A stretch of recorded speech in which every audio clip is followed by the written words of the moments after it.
Então, essa matriz aqui, como ela é sigma x e essa é sigma z, elas anticomutam. E essa tem quadrado menos 1. E ao mesmo tempo, essa matriz aqui, essa matriz é hermitiana, essa é anti-hermitiana. Isso aqui está tudo, então, dentro do que a álgebra de Clifford pede, nessas dimensões. E aí, claro, quem que me sobra para ser a matriz gama 2? Me sobra I sigma y. Tem TI para poder o quadrado dar menos 1. Agora, essa anticommuta com essa e essa anticommuta com essa. Então, eu tenho 3 matrizes mutuamente anticommutantes, cada uma delas tendo quadrado igual a 1 menos 1 menos 1. Essa matriz aqui. 0, 1, menos 0. E a então, essas 3 matrizes formam uma boa representação para a álgebra de Clifford em 3 dimensões. Então, a álgebra de Clifford pede aqui, cada uma delas tem um quadrado bem definido, 1 menos 1, hermitiana, anti-hermitiana, anti-hermitiana, elas anticommutam entre si. Tudo ok. Então, com essa representação, isso aqui é uma representação explícita. Não é geral, eu estou particularizando essas relações todas que nós colocamos aqui, isso vale independentemente da representação que eu escolher. Eu agora estou escolhendo uma representação especial só para ver quem é a matriz de conjugação de carga nessa representação. Aí, sabendo quem é a matriz de conjugação de carga nessa representação, nós vamos ver o que a condição de Majorana nos dá. Porque a condição de Majorana, no fundo, ela está nos dando o seguinte, geral. Ela está me dando que o psi-c, se o psi-c é igual ao psi, o meu esquinor, ele vai ter que satisfazer a essa relação. Não importa qual seja a representação que eu escolher. Aqui é o complexo conjugado mesmo, não é mais o hermitiano conjugado, porque esse conjugado hermitiano com esse transposto me deu o complexo conjugado. Então, isso aqui é a condição de Majorana válida em qualquer que seja a representação das matrizes gama. Então, eu estou sempre colocando aqui uma relação entre a componente, uma componente, e as complexos conjugados. Porque aqui tem uma mistura, né? Se eu escolher aqui a componente 1, eu vou ter gama 0, C, 1, se 1 está, gama 0, C, 2, se 2 está. Então eu vou estar relacionando o 1 estar e o 2 estar com 1. A mesma coisa depois. O 1 estar e o 2 estar com 2. Eu vou vincular de uma certa maneira as componentes. Vamos ver já como é que isso fica, por exemplo, nessa representação. Então, essa representação aqui é tipo, lembra que a representação de Dirac, né, em 4 dimensões, ela é, quando a gente estuda as matrizes de Dirac em 4 dimensões, a representação de Dirac é essa aqui, 1, 0, 0 menos 1, 0 sigma, menos sigma 0. Então, essa representa a matriz gama 0 fica na diagonal e as matrizes gamas parciais ficam off-diagonal. Então, isso aqui é a representação bidimensional mais parecida com essa representação quadridimensional.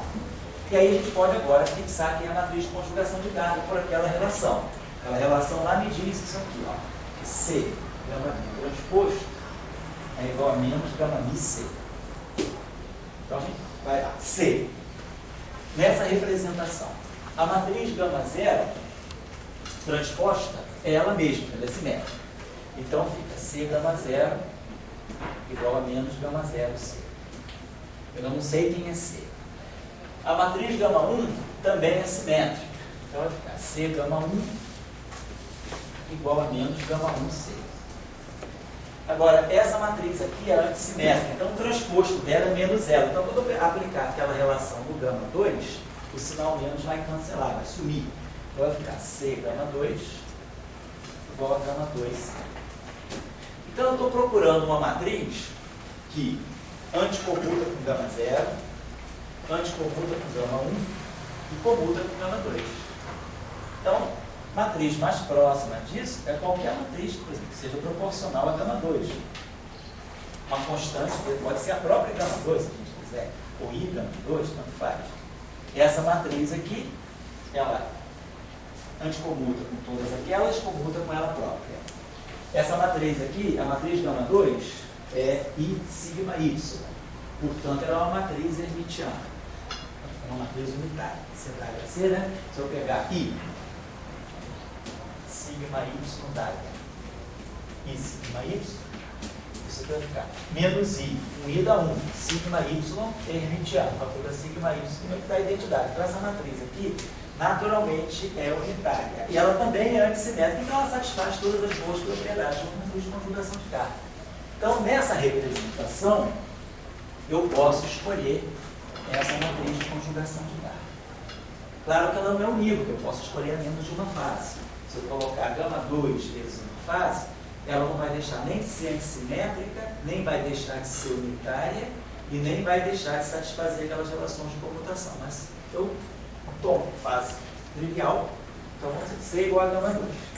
Então, como é que fica essa relação agora colocada na representação, no spinor de Majorana? Então, a pergunta é, um spinor de Majorana genérico, nessa representação específica, que é a representação tipo Dirac, como é que ele fica? Então, é só a gente pegar essa relação aqui e particularizar nessa representação. Então, nessa representação, eu vou ter psi, vai ter que ser igual a menos gama 0, mas a matriz C agora é a minha matriz gama 2, psi está. Então, vamos multiplicar gama 0 por gama 2. Menos. Então, gama 0 por gama 2 dá 0, 1. É isso? 0, 1, 1, 0. Então, se eu agora abro essa relação aqui, eu vou estar obtendo aqui psi1 é igual a menos psi2 estar. Eu agora abri as componentes do spinor. E o spinor psi2 e a componente psi2 é menos psi1 estar. Claro que essas duas relações são redundantes. Essa relação é complexo conjugado, né? Não esquece essa aqui. Então eu tiro que psi1 eu tiro que psi2 é menos psi1 estar. Tá? Então, a forma de um spinor de Majorana, nessa representação, ele perde uma componente. Quer dizer, ele tem a componente psi1? Tem.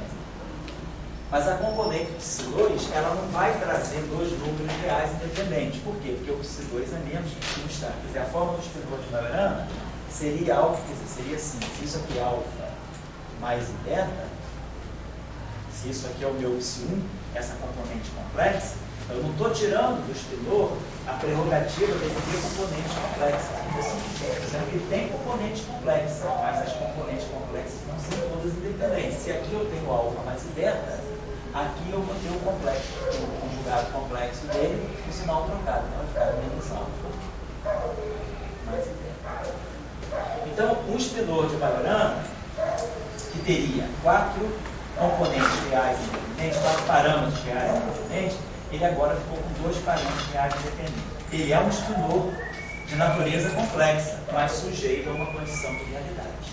Tá? Então é isso que é o significado do spinor de Majorana numa representação genérica, que é essa representação aqui. Ele perde metade das suas componentes, mas não perde, quer dizer, o caráter de ser um número complexo. Então, um número complexo sujeito a uma condição, a um vínculo de realidade. Mas a gente pode buscar uma outra representação. Nada impede a gente buscar uma representação diferente das matrizes. Por exemplo, vamos buscar essa representação aqui, ela tem matriz real, matriz puramente imaginária, matriz real. Vamos fazer a seguinte coisa, aqui. Vamos fazer a seguinte coisa. Vamos buscar uma outra representação para as matrizes gama. Se a gente consegue uma outra representação, onde, só para ficar mais, vamos ver, existe uma representação mais radical ainda, onde o spinor, além de guardar essa relação de realidade, ele fica completamente real. A gente viu que o spinor de Majorana tem 2 componentes reais. Nessa representação, né, ele adquiriu essa forma aqui. Então, ele depende de dois parâmetros reais. 2 componentes complexas, mas 2 parâmetros reais aliados. Vai poder agora mostrar que ele pode ficar com 2 parâmetros reais, mas em componentes distintos. Vamos tentar buscar. Então, É o que a gente chama da representação de Majorana para as matrizes gama. A representação de Majorana para as matrizes gama, ela tem a propriedade de ter todas as matrizes gama puramente imaginárias. Mas aquelas relações são satisfeitas. Então vamos lá. Como é que eu posso pegar aqui uma matriz que tenha quadrado igual a identidade e que seja puramente imaginária? É a matriz sigma Y. Essa matriz aqui, ela é hermitiana, tem quadrado igual a identidade e é puramente imaginária. Agora, isso vai me obrigar a ter uma matriz gama 1 que tenha quadrado igual a menos 1, mas que antes compute com ela. Então, por exemplo, nada me impede de eu pegar a gama 1, por exemplo, igual a I sigma X. Essa matriz aqui também fica puramente imaginária e tem quadrado igual a menos 1. E antes computa com essa. Porque sigma X antes computa com sigma Y. E aí, claro, agora não sobra para a gama 2 outra alternativa a não ser pegar I sigma Z. Então, essa matriz aqui é puramente imaginária, é hermitiana, anti-hermitiana, perdão, e tem quadrado igual a menos 1, porque a matriz temporal tem que ser hermitiana e as matrizes espaciais anti-hermitianas, porque elas têm quadrado igual a menos 1. Então, essa menos 1, quadrado, anti-hermitiana e anticomputa. Então, isso aqui é uma representação legítima das matrizes gama também. É a representação que nós chamamos de representação de Majorana. Ela é caracterizada por ser uma representação onde todas as matrizes são puramente imaginárias. Isso não é propriedade só desse espaço-tempo três-dimensional. Isso, na verdade, é uma propriedade. Isso aqui é apenas uma revelação de uma propriedade mais geral, que é, na verdade, sempre que nós tivermos um espaço-tempo, isso é genérico, é um teorema lá das álgebras de Euclides. Se nós tivermos um espaço-tempo de d dimensões, onde nós tivermos uma dimensão temporal e d menos uma dimensões espaciais. Um espaço do tipo 1, né, Minkowski, 1, 2, 3, sempre um espaço Minkowski, um tempo e n menos um espaço. Sempre nós vamos poder encontrar uma representação. Em qualquer espaço desse, claro, eu posso criar uma álgebra de Euclides. Qualquer espaço tem a sua álgebra de Euclides. Mas os únicos espaços que vão admitir uma álgebra de Clifford com representação do tipo Majorana, ou seja, com representação onde todas as matrizes gama sejam simultaneamente puramente imaginárias e onde eu possa definir espinores Majorana, vão ser só aqueles espaços que vão ter esse tipo de dimensão, sempre com tempo e d menos um espaço.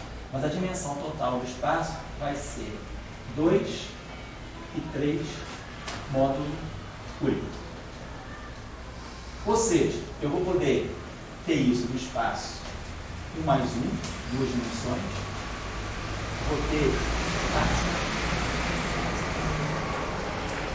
Vou poder ter isso no espaço 1 mais 2.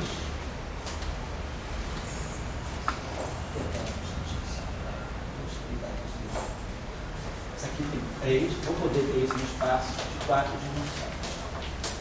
Então eu posso definir Majorana, representação.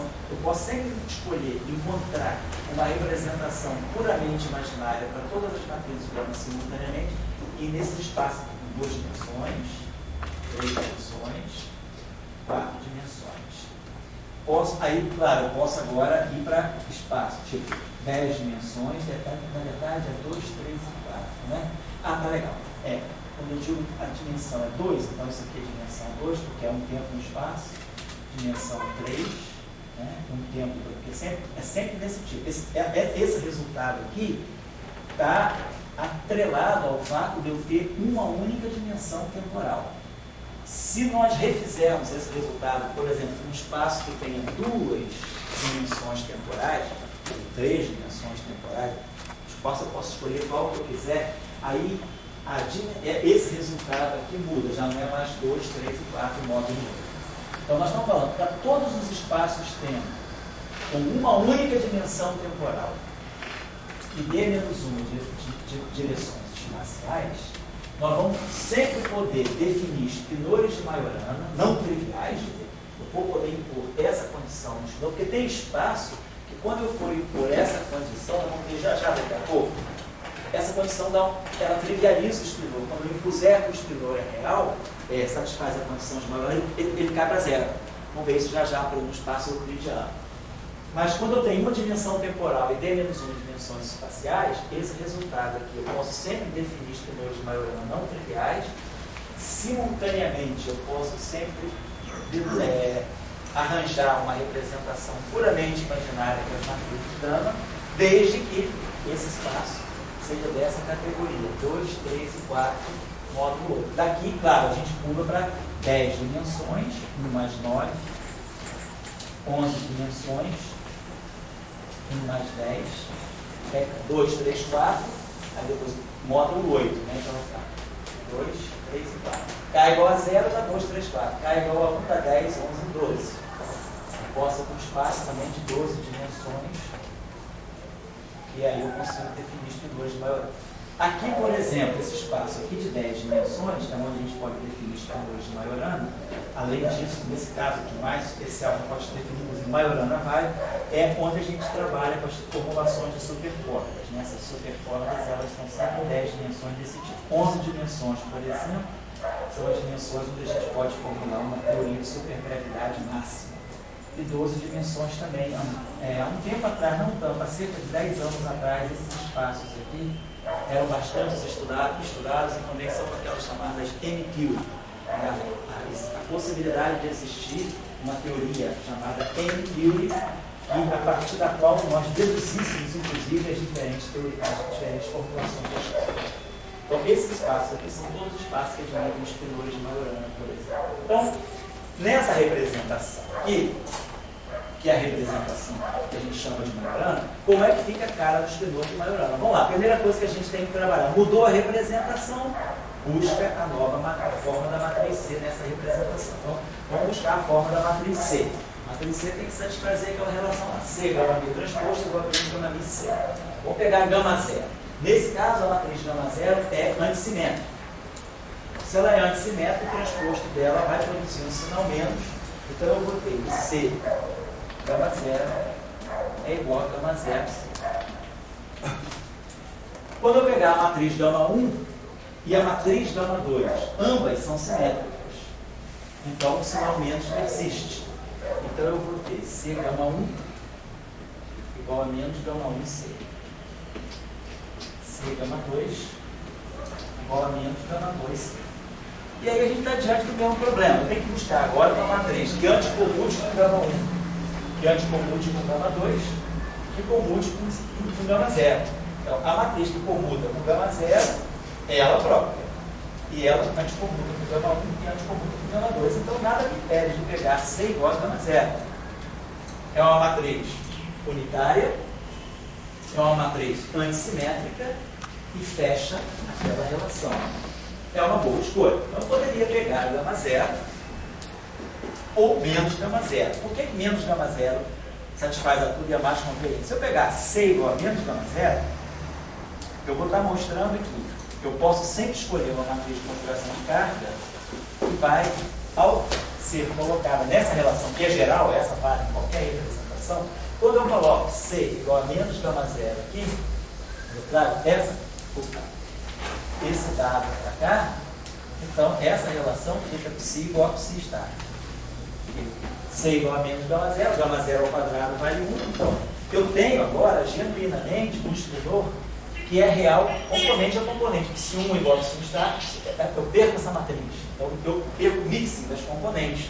Então nós vamos ter sanção de realidade componente a componente. Então, na representação de Majorana, o espinor ele fica dessa forma, alfa, beta, sei lá, posso chamar de A dele. A real e B real. Então o meu espinor de Majorana, ele realmente fica em duas componentes reais. Ele não perdeu aquela número de parâmetros reais. Na outra representação, ele também depende de dois parâmetros reais. Só que esses parâmetros reais estão em componentes complexos. Aqui não, o espinor fica limpamente real. Então a característica da representação de Majorana, nesses espaços aqui, são os espaços típicos onde eu posso definir espinores de Majorana e posso definir representações de Majorana. Então, a característica marcante aqui, o espinor de Majorana, na representação de Majorana, ele adquire uma forma explicitamente real. Ou seja, ele depende, nesse caso, de dois números reais. Mas isso é um resultado que depende da representação. O que não depende da representação é o fato dele depender de duas coordenadas. Então, pode, às vezes, ser mais oportuno, mais conveniente a gente trabalhar com os espinores de Majorana na representação de Majorana. Algumas vezes, né, em física, a gente sempre tenta fazer as coisas de uma maneira independente da representação, independente das coordenadas, a tendência da gente é ter descrições universais.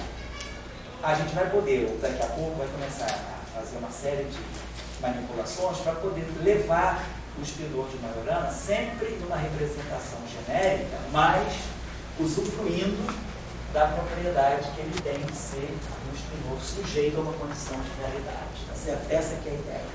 Então, só para vocês verem agora, por exemplo, um outro exemplo, vamos pegar um espaço onde eu não consiga, né, definir um espinor de Majorana.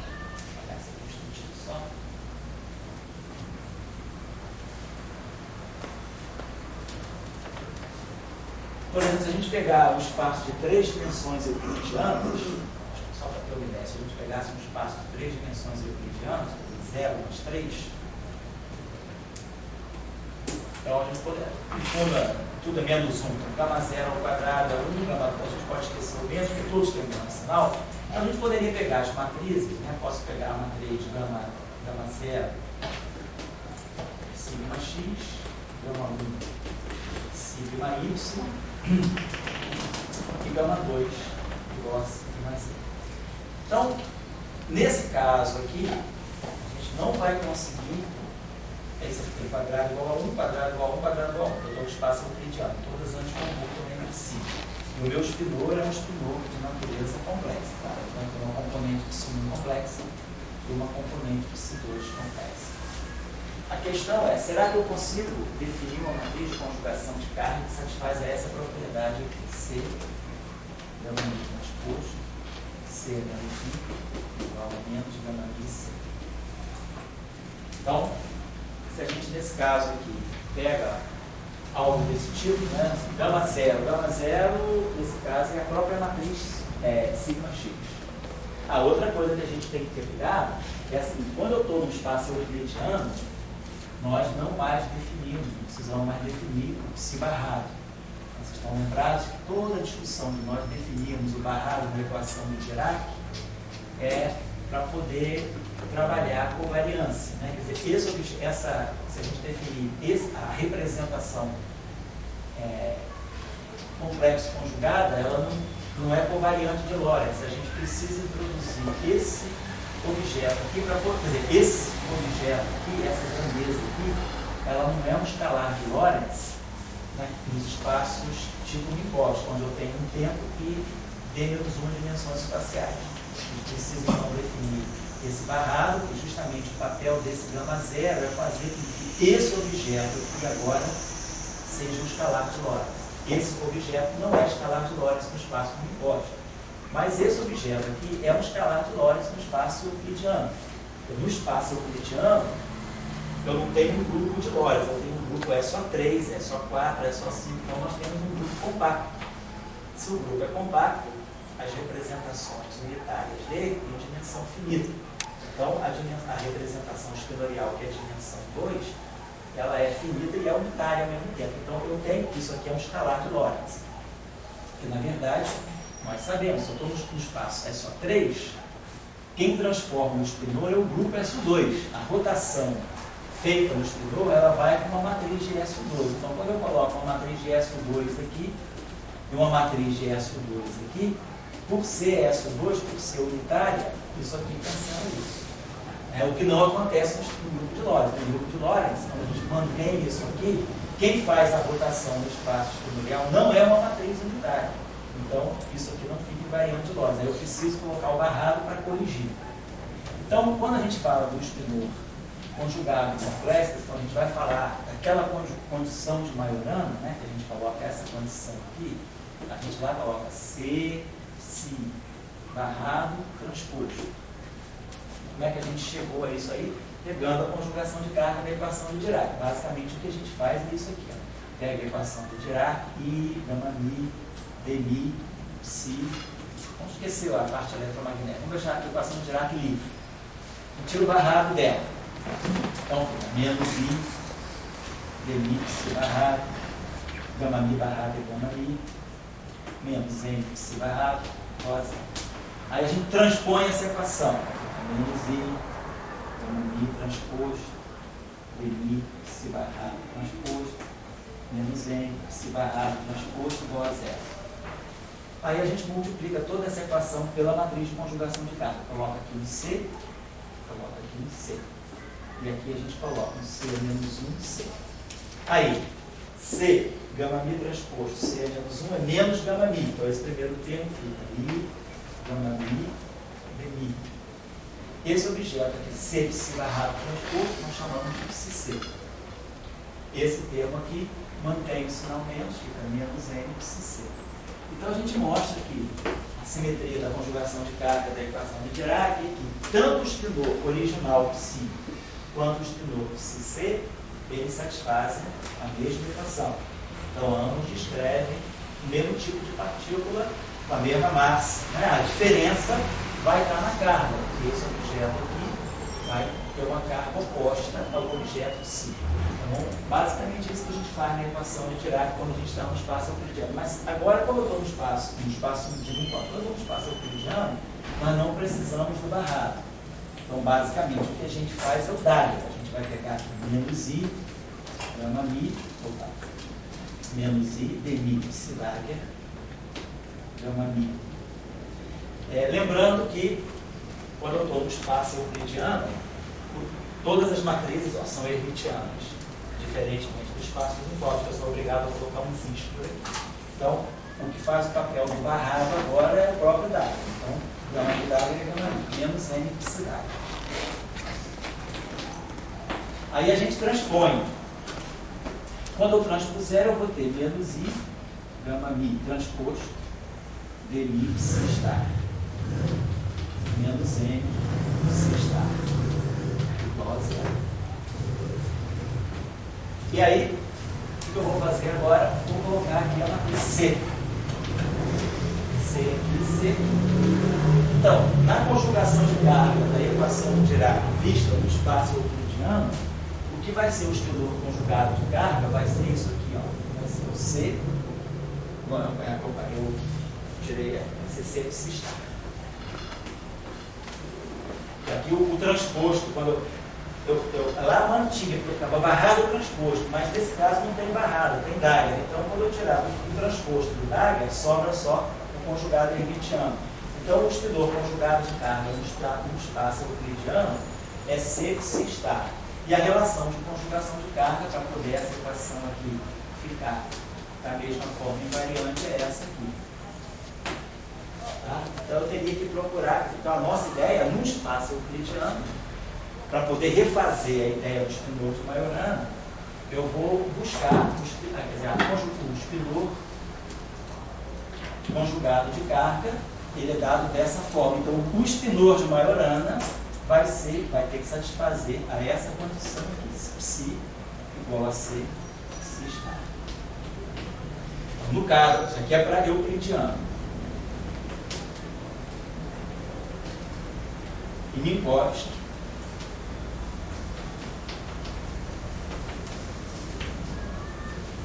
a condição psi igual a C, psi barrado transposto. Né?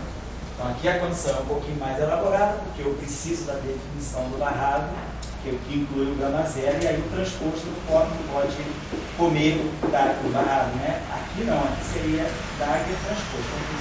Então isso aqui, a condição. Então no espaço euclidiano, se eu quiser buscar um espinor de Majorana, eu tenho que buscar um espinor que, por exemplo, em 3 dimensões, satisfaça a essa condição com as matrizes de conjugação de carga fixadas por essa condição aqui. Então eu teria C, gama zero transposto, Nesse caso, gama zero é simétrica, então, eu vou ter C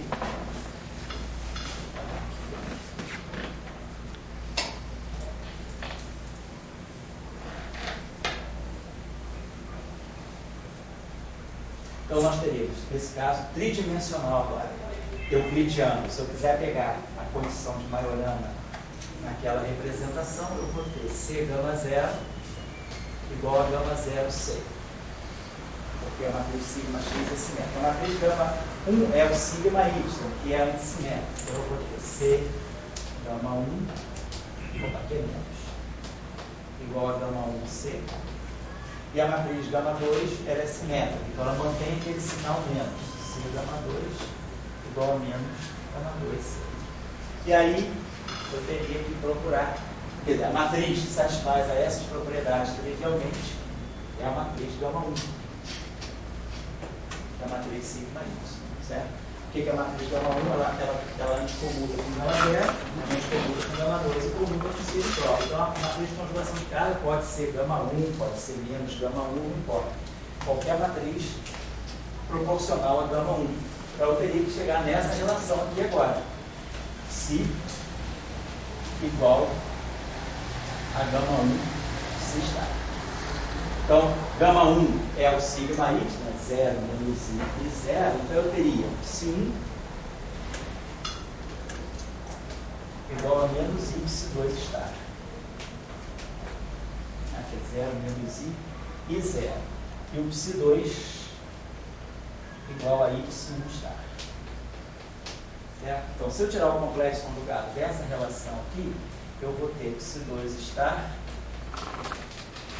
igual a menos y1, que implica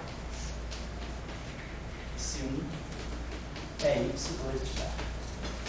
Então, essa relação me diz que y1 é menos y2 estar. E essa relação me diz que y1 é y2 estar. Então, a conclusão é que y1 é 0 e y2 é 0. Então, a condição de Majorana imposta no espaço euclidiano, ela zera o espinor.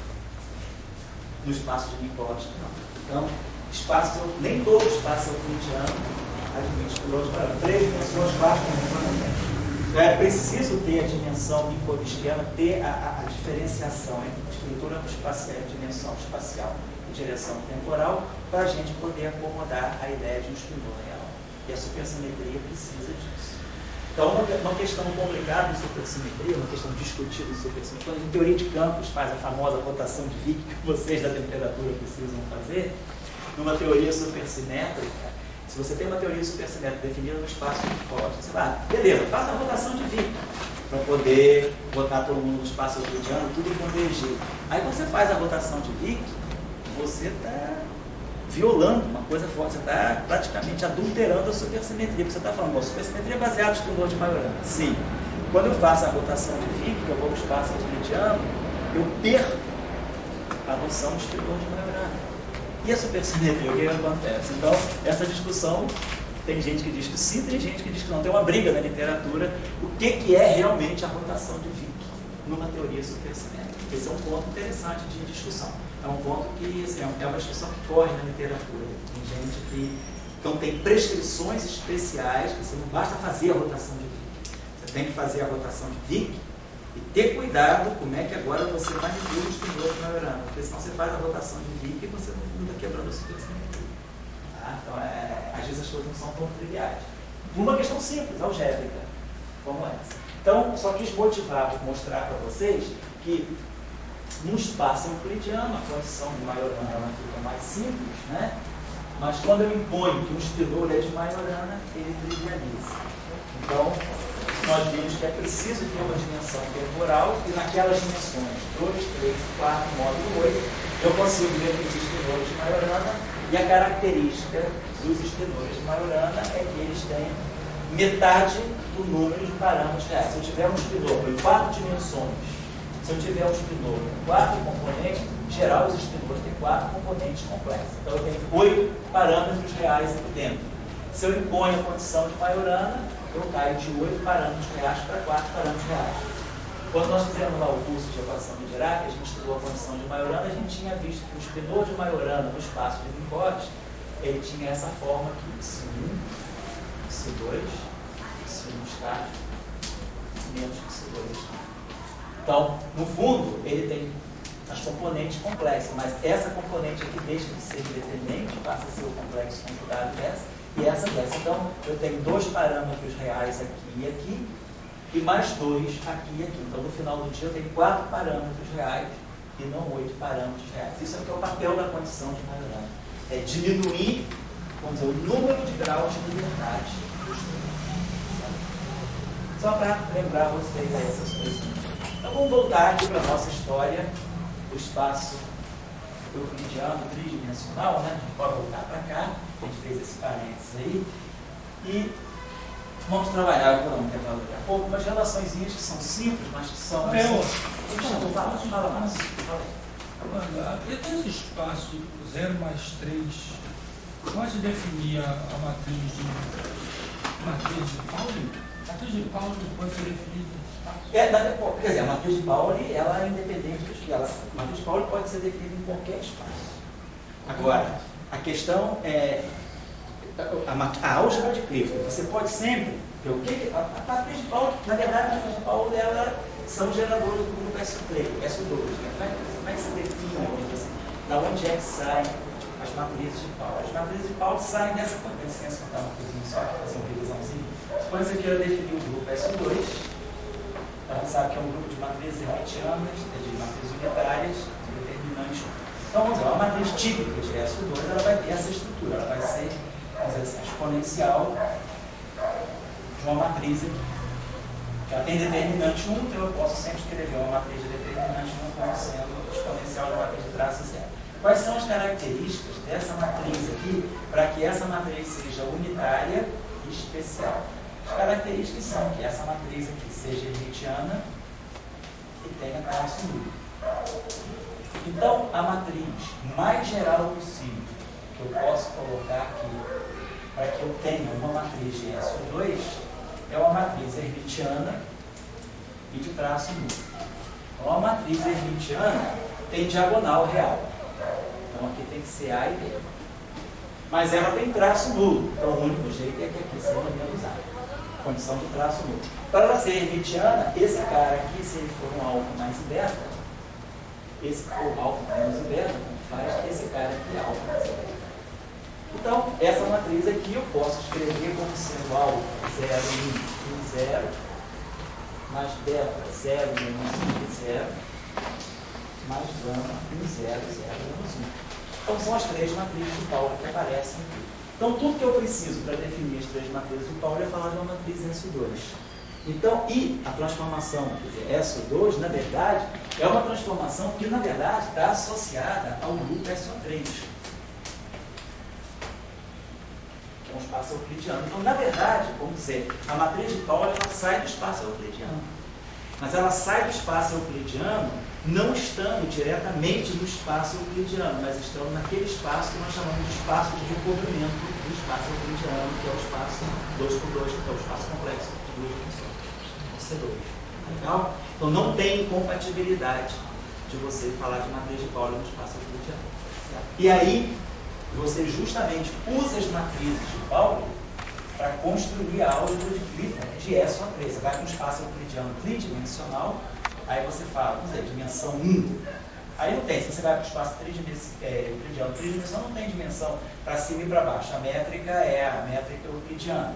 Então você pode dizer que o gama 1 é o sigma x, o gama 2 é o sigma y e o gama 3 é o sigma z. Então, você tem 3 matrizes, cujos quadrados são as identidades e elas são de comum. Então, ou seja, você tem 3 matrizes que satisfazem a essa condição aqui, gama i, gama j, igual a 2 vezes delta e j, vezes a identidade 2 por 2.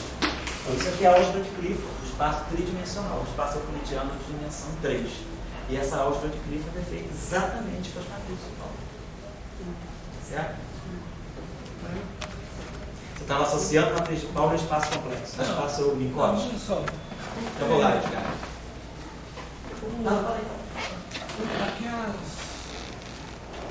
Esses pneus de Dirac só existem em dimensões pares, né? Não, vai orando, vai. Os pneus de Dirac. Os pneus de Dirac existem em qualquer dimensão. Já que existe qualquer dimensão. Qualquer dimensão. Ok, euclidiana, não euclidiana, qualquer dimensão. Qualquer dimensão que você esteja, se você tiver um espaço de dimensão N, você vai sempre poder, nesse espaço de dimensão N, ter um espinor que tem o número de componentes é a parte inteira de N sobre 2. Então, se você tiver 11 dimensões, 11 por 2 dá 5 meios, né? 5,5. A parte inteira é 5. Então, você vai ter um espinor de 32 componentes. Complexo. Esse é o espinor de Dirac. Então, dado o espaço, você sabe o número de componentes do espinor de Dirac. O espinor de Dirac é o mais trivial, ele tem em qualquer dimensão. Aí, se você vai para dimensões pares, você pode ter os espinores chamados quirais, left-handed e right-handed. Agora, se você vai para espaço com dimensão mais especial ainda, que é tipo Majorana, aí você pode impor a condição de Majorana. Então, você pode ter espinor de Dirac, que é o mais geral, Weyl, Majorana. Tem espaço que você pode impor Majorana, Weyl. Então, por exemplo, em 2 dimensões, euclidiano, no espaço da eletrodinâmica de Schwinger, no modelo Schwinger, 1 mais 1, você pode definir espinor de Majorana, Weyl. Ele é Majorana? É quiral? Ele consegue ser tudo. Ele consegue. Em 4 dimensões, não. Em 4 dimensões, no nosso mundo, se você se lembrar um pouquinho da equação de Dirac, em 4 dimensões agora. Em treino tem espinor quiral porque a dimensão é ímpar, mas em 4 dimensões a dimensão é par. Então eu posso ter um espinor que satisfaça essa condição. Ele é quiral. Ele é algo estado da matriz gama 5. E se ele é Majorana, ele satisfaria essa condição. Então a pergunta é, no mundo de 4 dimensões, né, a gente define a equação de Dirac, nós conhecemos elétron, que é um espinor de Dirac, conhecemos neutrinos, que são espinores de Weyl, e achamos que existem os chamados neutrinos de Majorana, que seriam os espinores de Majorana. Agora a pergunta é, será que em 4 dimensões eu conseguiria ter um espinor que é Majorana e que é Weyl? Ou seja, eu conseguiria... Se ele é Majorana, ele não tem carga, ele tem que ser autoconjugado de carga. E se ele é quiral, ele só é left or right. Então, no caso do neutrino, o neutrino ele só é left, mas ele tem uma carga, né? Ele tem uma carga fermiônica, ele não é autoconjugado de carga, existe neutrino e antineutrino. Em 4 dimensões, se existisse uma partícula que fosse a própria antipartícula, ela é a própria antipartícula, tipo fóton, o fóton. O fóton, por exemplo, é a própria antipartícula, é autoconjugado de carga, o nêutron não. Mas o fóton, ele é autoconjugado de carga e, ao mesmo tempo, ele teria que ser quiral, ou seja, você teria que ter um neutrino, que é left, e um antineutrino, que é igual ao neutrino, que seria left também. Isso a gente sabe que não existe, a fenomenologia mostra que não existe. A pergunta é, e do ponto de vista da álgebra de Euclides, seria possível eu ter um espinor que seja quiral e autoconjugado de carga, ou seja, ele é a própria antipartícula ao mesmo tempo? Você coloca essa pergunta. Essa condição aqui nós já sabemos trabalhar, essa condição que ela diz para a gente que um espinor que é autoconjugado de carga, ele satisfaz a essa relação aqui. 4 dimensões, por exemplo. Mas se esse espinor aqui, ele também é quiral, então nada me impede de substituir psi por gama 5 psi. Então eu posso colocar desse psi aqui e dizer, psi é gama 5 psi. Mas aí eu tenho que tirar o barrado disso e transposto. Então isso aqui me daria C, psi barrado. Nós sabemos da álgebra de Clifford em 4 dimensões que o gama 5 barrado é menos gama 5. E aqui transposto. Então a gente teria C, gama 5 transposto, psi barrado transposto. E aqui um menos, sobrou um menos aqui. E aí nada me impede de chegar aqui e colocar C é menos 1 C. Da álgebra de Clifford em 4 dimensões, C, gama 5 transposto, C é menos 1 é gama 5. Por menos que ele seja. C psi barrado transposto, se o espinor é de Majorana, está aqui. Então nós teríamos que psi é igual a menos gama 5 psi. Quando a gente partiu da hipótese, psi é gama 5 psi. Então isso só tem solução para psi igual a 0.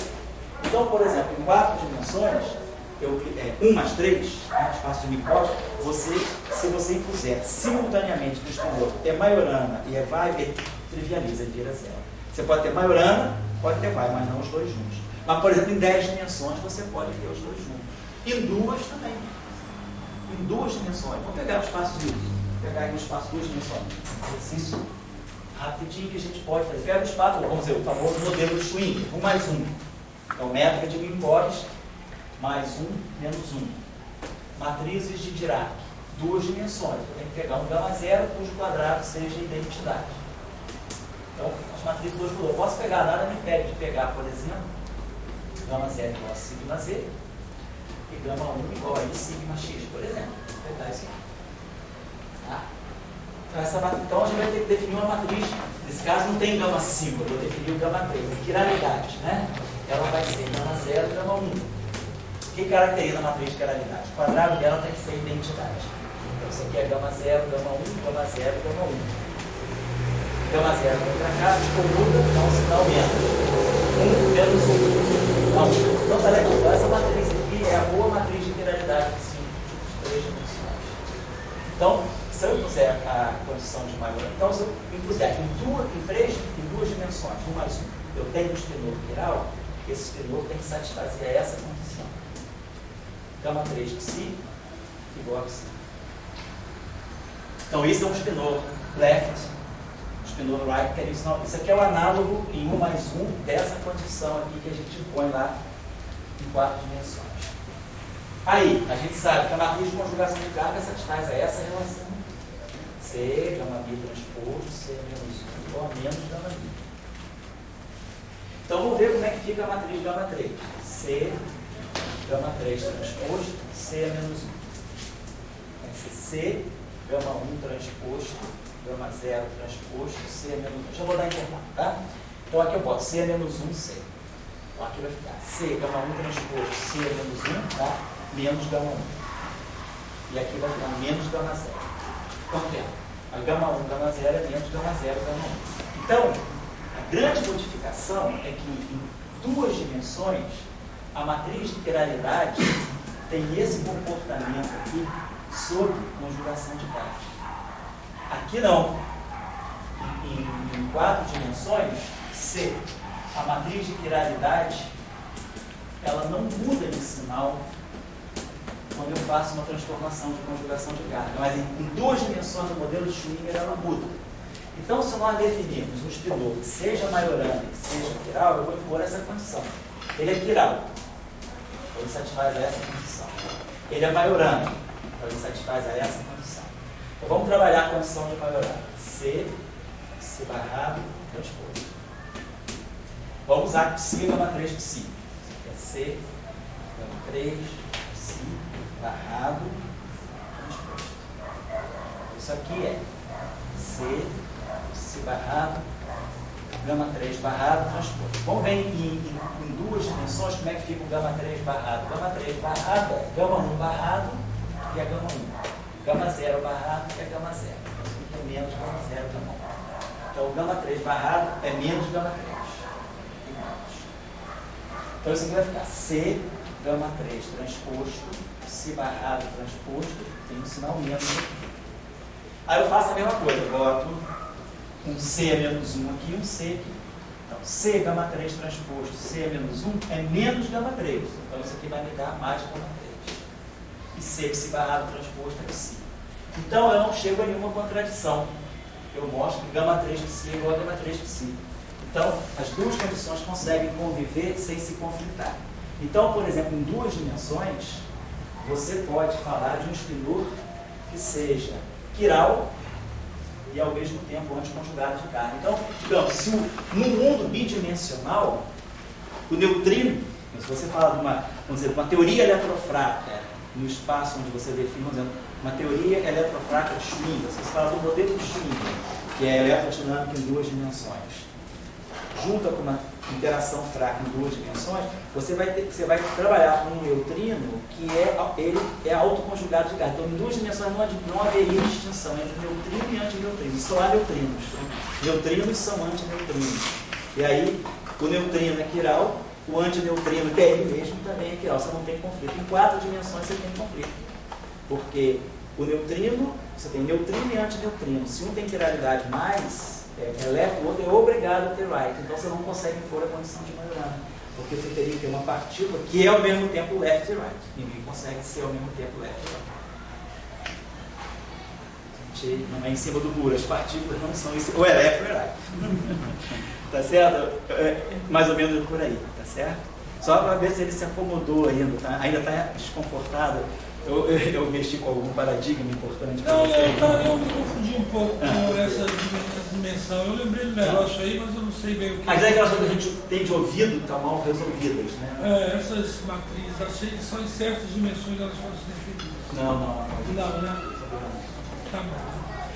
Sim, em certas dimensões você pode definir espinor de Majorana, espinor de Weyl, Majorana Weyl, pseudo-Majorana, aí você pode inventar todos os truquezinhos, todas as categorias que você quiser. Aí isso depende da dimensão. Mas assim, definir um espinor de Dirac, qualquer dimensão admite, qualquer espaço admite espinor de Dirac. E as matrizes gama, elas nasceram, as matrizes sigma, elas nasceram no espaço euclidiano, na verdade. A gente está muito acostumado com elas no espaço, muito no espaço de Minkowski, mas na verdade elas nasceram no espaço euclidiano. Por quê? Porque elas nasceram no grupo de rotação SO3. O grupo é um grupo de rotações espaciais, as três, aquela famosa matriz com as três matrizes de Euler, né? Rotação de θ em torno de x, em torno de z, em torno de x, outro em torno de z. Eu faço as três matrizes de Euler aqui, ganho SO3. Mas a gente sabe que SO3 tem uma representação bidimensional que é SO2. Que é uma representação atua dos estridores do mundo euclidiano. E essas matrizes aqui, elas são exatamente saídas daqui que sai a matriz Euler, da álgebra de Lie de SO2. Certo? Vamos lá. Você quer falar? Aí eu não me falo depois do detalhe. Pode falar. Agora é engraçado porque já tem um tempo que você falando um negócio que eu vou perguntar. Eu falei o que você ia perguntar? Então eu não falei direito. Fala, a pergunta é o que está aí? Não, é que você falou da rotação de Wick, né? Aí naturalmente eu me interessei, né? Também tenho interesses nisso, né? Eu apresentei um trabalho para você que... Aquele da temperatura? Isso. Aí eu mostro que a temperatura ela pode ser introduzida por meio de uma duplicação do espaço de Hilbert e de transformações de Bogoliubov, sinteticamente. Isso aí. Né? Agora, e aí com isso eu consegui obter a rotação de Wick nos casos onde ela é válida, mas eu acho que assim, o esquema que é proposto deixa claro que, de um modo geral, nem sempre introduzir a temperatura significa colocar a rotação de Wick. Eu digo, será que no caso da teoria supersimétrica, quando você aplicando aquele esquema, você não vai obter um outro resultado que não seja a rotação de Wick e que provavelmente deve ser compatível com as teorias uma corrente justamente diz isso, que se você introduzir temperatura na supersimetria, naturalmente os efeitos de temperatura quebram a supersimetria. Então existe uma escola se orienta nessa direção. Temperatura, efeitos de temperatura quebram a SUS. Tem outra escola que diz que não. Você pode introduzir temperatura sem quebrar a supersimetria. Claro, mas você precisa redimensionar o que é a supersimetria para você em presença da temperatura. Tem esses dois posicionamentos. Na visão que você está falando, exatamente aconteceria isso. Você estaria quebrando a supersimetria, porque para você introduzir a temperatura, você estaria fazendo uma rotação de Wick. Então, se você faz a rotação de Wick e você não toma nenhuma providência auxiliar para poder compatibilizar a noção de espinores de Majorana em espaço euclidiano, você aí perdeu realmente a supersimetria. Então você tem que fazer a rotação de Wick, mas ao mesmo tempo, mas olha, eu tenho uma Majorana aqui dentro, fui para o espaço euclidiano, eu tenho que saber segurar isso aqui, eu tenho que saber adaptar essa noção para o espaço euclidiano. Tá? Se você quiser um pouco de alguns artigos sobre isso, eu posso te arrumar uns autores que discutem essa questão. Mas assim, quando você aplica aquele esquema, você acaba resultando na rotação de Wick de novo? Acaba rodando nas teorias de supersimetria em geral, acaba caindo na rotação de Wick também? Exatamente, também. Esse procedimento de introdução de temperatura é só em espaço euclidiano, só na métrica euclidiana. euclidiano. Só na métrica. E aí é o problema da supersimetria, você coloca um pouco por isso, você tem que saber como... Aí você tem que fazer o seguinte também, quando você vai para o espaço euclidiano, você tem que saber modificar a condição de Majorana. Isso aí pode introduzir chamados espinores pseudo-Majorana, modifica a condição de Majorana de uma certa maneira que você impõe ainda uma condição de realidade, mas não é uma condição de realidade dada diretamente pela matriz de conjugação de verbo. O espaço não é euclidiano, o espaço Do Minkowski. ele é só para altas energias, bem altas, né? Pode pensar assim. Energias mais baixas por aqui, Assim, você pode pensar, que você, por exemplo, para ver a relatividade, você está no limite de altas velocidades. Quando você, em geral, você pega, vamos pensar assim, você pega uma partícula que é relativística, que é descrita por uma certa equação de onda, por uma certa equação de movimento. Se você pega o limite baixamente relativístico, você vai cair numa situação euclidiana. É por exemplo, o que acontece com a equação de Dirac, é o que acontece, inclusive, vamos dizer assim, com um fóton não pode, você não pode falar em limite baixamente relativístico com fóton, porque o fóton é C e acabou-se, né? Mas se você pega, por exemplo, uma partícula vetorial massiva, um bóson Z0, bóson W mais ou menos, né? E para efeito de distinção de partícula livre, você pode associar a equação de Proth. Você pega uma partícula desse tipo, assim, dmi, né? Zmi, vamos pegar o Z0. Zmi mais M2, Zmi igual a zero. Então, isso aqui, você está descrevendo uma partícula de spin massiva. Então, isso aqui daria para você... Então, a gente sabe que a relação de dispersão que sai daqui é K2, né? Igual a M2, ou seja, K0 é 2, vamos colocar aqui é 2, igual a P2, C2, né? É P2 mais M2. Se você tira o limite baixamente relativístico dessa equação aqui, você vai pegar essa equação, a equação de segunda ordem. Você tem D0 de D0 do M. Então, você tem da Lambertiano, CI, né? Menos VI, né? Mais M2, ZI igual a zero. Então a gente sabe que tem uma condição para essa partícula aqui, para essa equação aqui ser compatível, né? Se eu tirar a divergência de ambos os lados, a gente mostra que essa condição aqui é satisfeita. Então essa condição aqui sendo satisfeita, essa condição aqui que é chamada condição subsidiária, né? Que sai quando eu tiro DI disso aqui, essa condição aqui está me dando que a energia, no espaço de momento, a energia vezes E0 menos o momento escalar G é igual a zero. Então ela está te dizendo o seguinte, que a componente Z0 é P intervalo de momento, P sobre E escalar Z. Então se você está num limite baixamente relativístico, P sobre E é V sobre C. Então essa componente aqui passa a ser de ordem V sobre C da componente espacial. Então, para efeitos não relativísticos, você pode desprezar essa componente e o que você vai ver é apenas o setor euclidiano. Então, realmente, a gente pode pensar que a mesma coisa acontece para o ferro. Se pegar a equação de Dirac, como você já fez esse exercício, né, gente? Esse exercício na equação de Dirac. Pega a equação de Dirac, tira o limite baixamente relativístico, a gente ganha a equação de Pauli para aquele chamado espinor forte. Né? A gente tem um espinor Psi1, Psi2, Psi3, Psi4, fazendo o limite baixamente relativístico. Trabalhando na representação de Dirac, a gente mostra que esse espinor aqui é de ordem V sobre C desse espinorzinho aqui. Então, esse espinor aqui a gente abandona e aí a gente ganha uma equação de Pauli para esse espinor de duas componentes, que mostra que eu estou de fato no espaço euclidiano. O espaço euclidiano tridimensional tem espinores de duas componentes, não de Pauli. Então, realmente, você pode pensar nisso, né? Se você tem um objeto relativístico, você pega o limite não relativístico dele e você ganha um espaço euclidiano. Certo? Vamos dar um intervalinho agora?